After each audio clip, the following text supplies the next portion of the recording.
Dipersilakan Sekolah Kebangsaan Datuk Panglima Kita. Dijemput pula Guru Besar Sekolah Kebangsaan Seri Kelebang.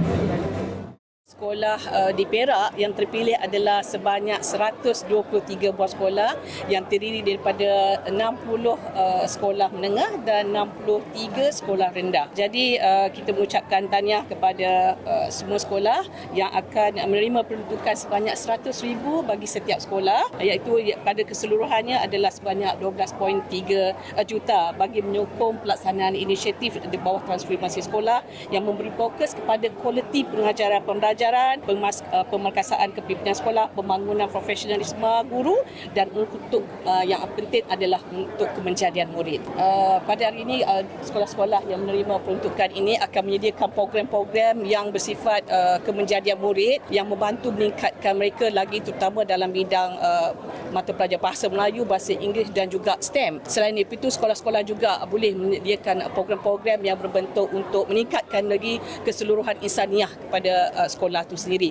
Termasuk juga guru dalam meningkatkan profesionalisme guru itu sendiri. Pemilihan sekolah ini adalah berkaitan dengan sekolah-sekolah ini dipilih daripada SKAS itu sendiri, Standard Quality Pendidikan Malaysia Quality Sekolah. Jadi sekolah-sekolah kategori sekolah inspirasi yang telah terpilih. Jadi 123 sekolah yang dipilih ini adalah sekolah yang sekolah kategori sekolah inspirasi. Okay, jadi pemilihan ini memang dibuat oleh pihak JPN, PPD dalam meletakkan pada sekolah-sekolah yang terpilih ini. Program ini dilaksanakan daripada sekarang. Sebenarnya sekolah-sekolah telah menyediakan program-program, tetapi dengan sokongan peruntukan ini mereka akan lebih dapat menyediakan program-program yang lebih berskala berimpak tinggi. Program sebegini memang baiklah untuk sekolah, membantu meningkat lagi motivasi sekolah untuk lebih cemerlang. Itu yang penting ya, untuk meningkatkan lagi kecemerlangan sekolah itu sendiri.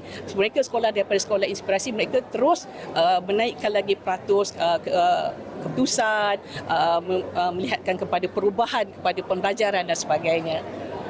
Semua negeri terlibat, sebanyak 1,500 sebuah sekolah di seluruh negara.